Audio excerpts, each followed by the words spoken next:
Muy buen día. Tenemos la lectura de la liturgia de la palabra del día lunes 7 de julio, en la 14ª semana del tiempo ordinario, ciclo C. Nuevamente utilizamos el misal popular que edita Paulinas con base en la Conferencia Episcopal de Colombia. Muy bien, dicho esto, pasamos a la primera lectura.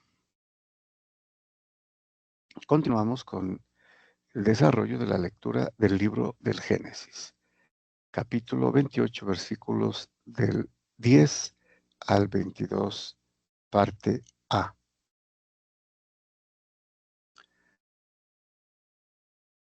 Bueno, recordemos que Jacob ha recibido la bendición de Isaac y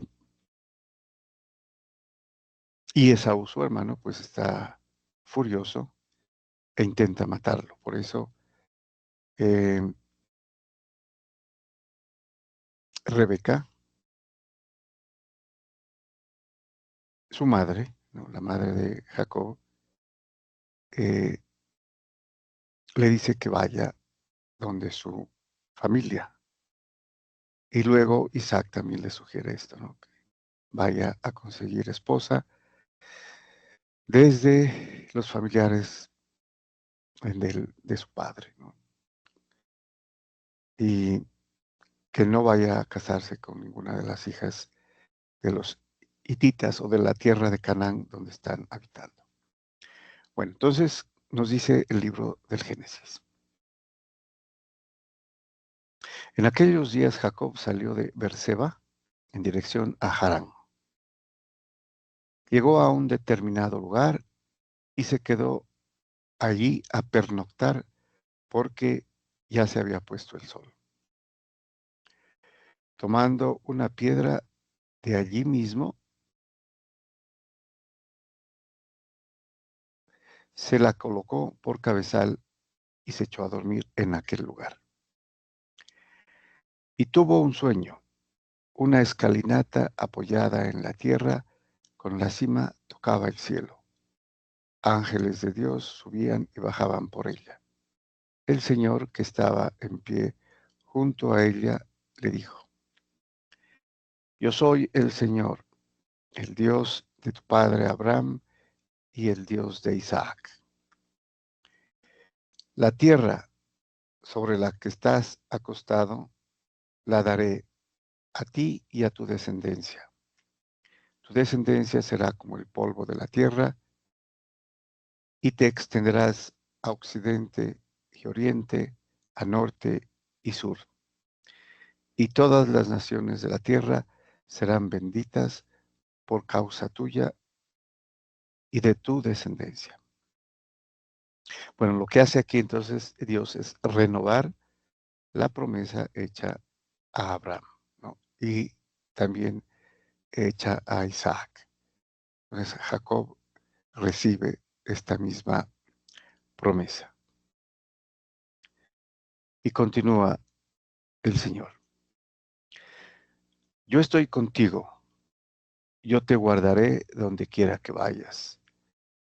Te haré volver a esta tierra y no te abandonaré hasta que cumpla lo que he prometido. Cuando Jacob despertó de su sueño, dijo: Realmente el Señor está en este lugar y yo no lo sabía. Y sobrecogido añadió: Qué terrible es este lugar. No es sino la casa de Dios y la puerta del cielo. Bueno, eh, casa de Dios, ¿no? Precisamente ese nombre es importante porque ese lugar se llamará Betel, que es casa de Dios, ¿no? Beit Elohim, la casa de Dios. Bueno, Jacob se levantó de madrugada, tomó la piedra que había colocado por cabezal, la erigió como estela y derramó aceite por encima, y llamó a aquel lugar Betel, aunque antes la ciudad se llamaba Luz. Jacob hizo un voto en estos términos.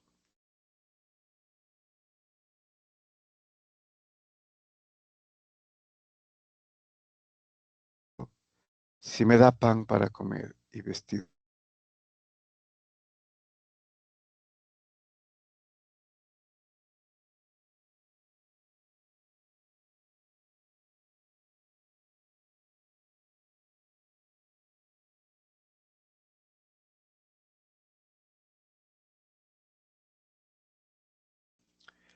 ese es un voto que hace Jacob, ¿no?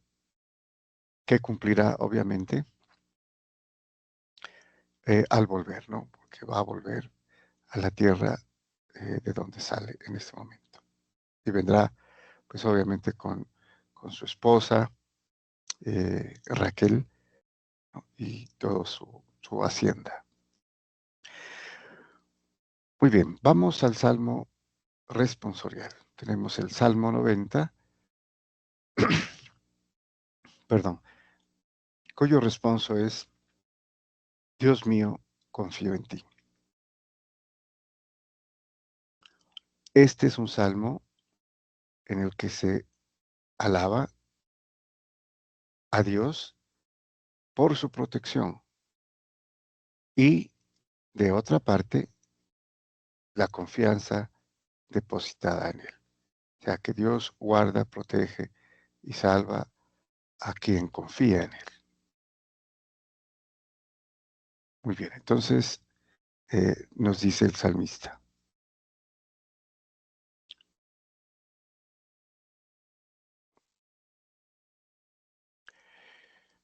tú que habitas al amparo del Altísimo, que vives a la sombra del Omnipotente, di al Señor, refugio mío, alcázar mío, Dios mío, confío en ti. Entonces aquí tenemos, ¿no? El responso incluido. Dios mío, confío en ti. En ti pongo mi confianza. Bueno, un aspecto importante que observar en el texto es el uso de 4 nombres con los que en la antigüedad se conoce a Dios, ¿no? Eh, Elión, que es altísimo, traduce altísimo, del hebreo, ¿no? Elión, eh, Sadai, que es el omnipotente, Yahweh, que como sabemos no es el de Yahvé o Yahweh, y Dios, que es Elohim, ¿no? Son 4 nombres, 4 nombres que se utilizaban eh, textualmente, ¿no? Para referirse a Dios. El, el más conocido, obviamente, en las traducciones es Señor, ¿no? El Señor. Continúa el salmista. Él te librará de la red del cazador, de la peste funesta. Te cubrirá con sus plumas. Bajo sus alas te refugiarás. Su verdad es escudo y armadura, ¿no? Entonces, a los que confían en el Señor, ¿no? eh, los protege. Y termina con un oráculo, ¿no? Eh, precisamente en boca del Señor, de Yahweh. Se puso junto a mí, lo libraré, lo protegeré porque conoce mi nombre, me invocará y lo escucharé. Con él estaré en la tribulación. Y precisamente es el voto que hace, ¿no? Jacob. Y esta es prácticamente la respuesta. Lo libraré, lo protegeré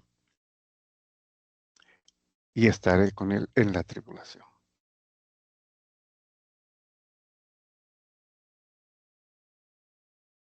El Evangelio según San Mateo, cuyo título temático es Mi hija acaba de morir, pero ven tú y vivirá. Bueno, entonces tenemos el capítulo 9. Estamos en este capítulo, ¿no? En este tiempo ordinario de San Mateo, capítulo 9, versículos del 18 al 26. Bueno, nos dice entonces San Mateo.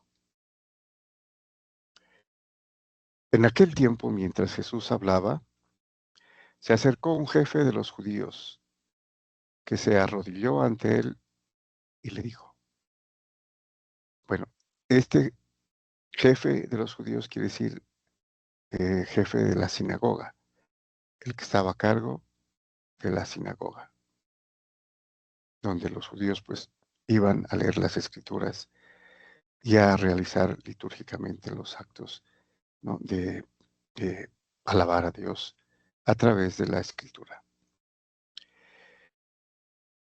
Mi hija acaba de morir, pero ven tú, impón tu mano sobre ella y vivirá.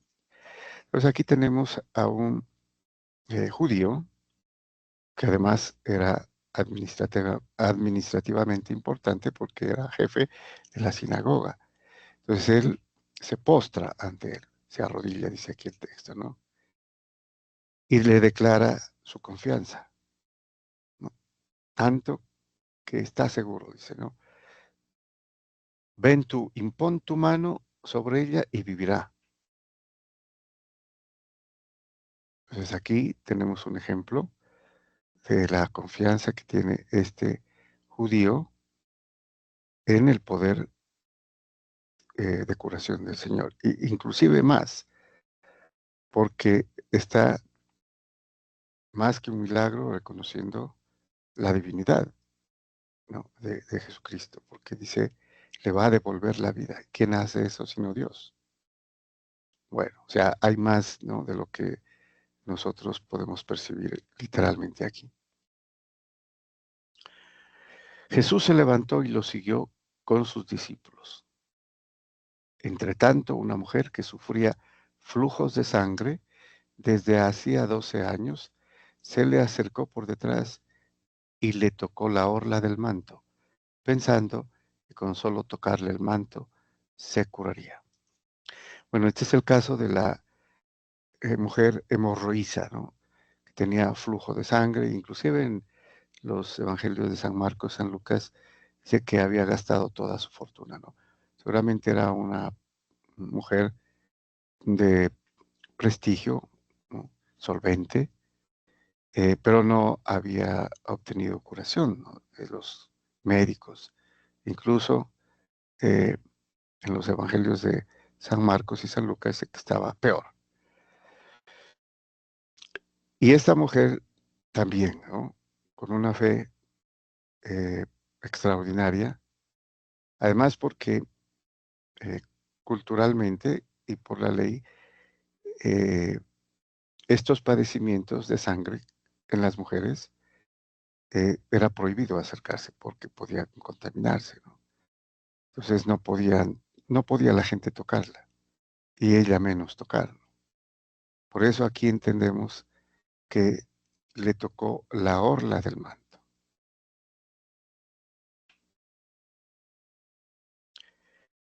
Jesús se volvió y al verla le dijo, ánimo hija, tu fe te ha salvado. El conocimiento de Dios, ¿no? El conocimiento de Jesucristo. Él sabía de esta mujer. En los dos evangelios que he mencionado, San Marcos y San Lucas, hay mucho más detalle, ¿no? Aquí lo hace muy esquemático San Mateo. Y en aquel momento quedó curada la mujer.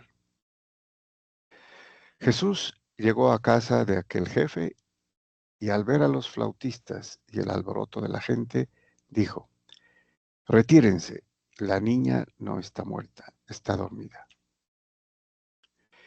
Se reían de él. Cuando echaron a la gente, entró él, cogió a la niña de la mano y ella se levantó. La noticia se divulgó por toda la comarca. O sea, era un hecho en el cual, como en alguna otra ocasión, eh, Jesús le dijo, no lo divulgues a nadie. Pero aquí se divulgó por toda aquella comarca.